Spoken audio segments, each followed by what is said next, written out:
The sun had barely crested the horizon when Officer Daniel Ruiz steered his cruiser onto a forgotten stretch of Highway 83, just miles from the southern border. The morning air clung thick with desert heat and a lingering scent of sagebrush. Most days were quiet here. But that morning, as his tires rolled past a break in the scrubby roadside brush, something glinted dully through the trees. Not metal, not plastic wood.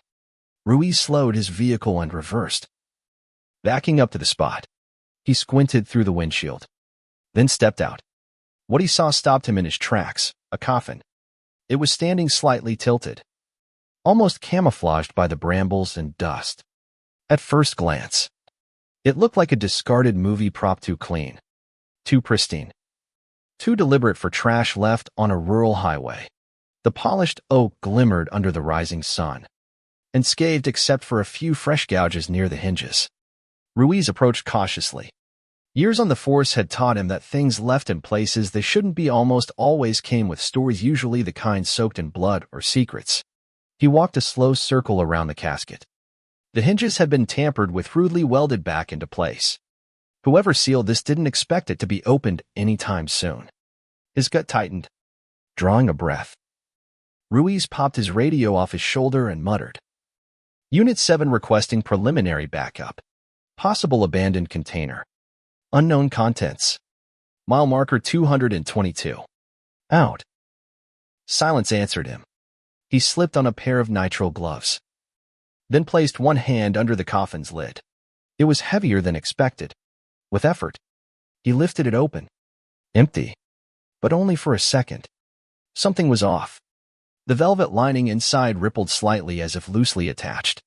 Ruiz's trained eyes scanned the seams. He reached for his pocket knife, slid the tip beneath the lining, and pried gently. It gave way with a whisper of tearing fabric. What lay beneath turned his blood cold. Bricks. Dozens of them. Neatly stacked. Tightly sealed in thick plastic. Some marked with a red scorpion emblem. Others were stamped in blue with a foreign logo. The chemical smell was sharp, unmistakable. Ruiz dropped the lid and staggered back, his heartbeat crashing against his ribs. "Dispatch?" He barked into the radio. "This is Ruiz. We've got a situation. Requesting immediate narcotics task force support. Found concealed packages, possible Schedule 1 substances hidden inside a modified coffin." Repeat. A modified coffin. Location: Highway 83. Southbound. Marker 222. Over. This time, the radio crackled with life. "Copy that. Unit 7. Stand by. Units en route." 15 minutes later, the silence of the desert shattered under the roar of approaching SUVs. Tactical agents spilled out, dressed in plain clothes but moving with military precision. Ruiz briefed them quickly, still unable to shake the gooseflesh clinging to his arms. Forensic teams descended on the scene. Cameras flashed. Swabs were taken. Dogs sniffed every inch of the surrounding area. A mobile lab arrived within the hour. By 10 a.m., the packages had been confirmed as high-purity cocaine and crystal meth, an estimated street value of over $12 million. But it didn't stop there. Inside the coffin, a serial number etched into a metal plate beneath the lining drew the attention of a tech analyst. It was faint, nearly obscured by rust.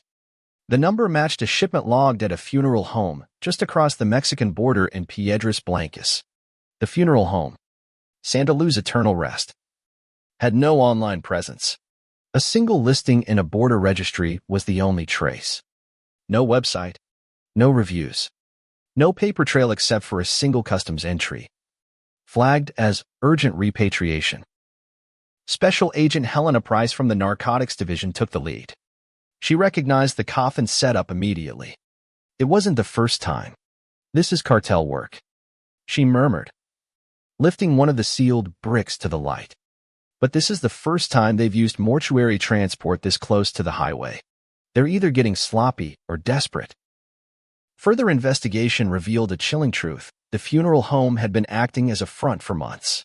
Bodies were rarely interred. Instead, Coffins were filled with drugs and transported across the border under the guise of international death repatriation. Each coffin's weight was carefully calibrated to match a real body. The packages were heat-sealed to mimic human mass under thermal imaging. A fleet of vans, each licensed to a fictitious mortuary transport company, had been making regular runs into Texas. Until now, no one had dared stop a hearse or inspect a coffin.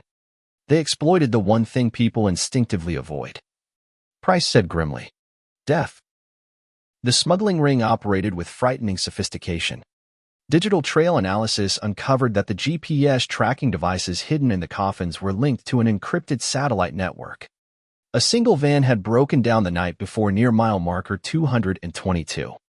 Agents now believed the driver, fearing discovery, had dumped the coffin and fled. Over the next 72 hours, a multi-agency task force launched coordinated raids on mortuaries in McAllen, Laredo, and El Paso. Each location revealed further evidence: embalming rooms that had been repurposed into drug-packing labs, refrigerated units filled not with bodies, but with narcotics disguised as human remains. The deeper they dug, the darker it got.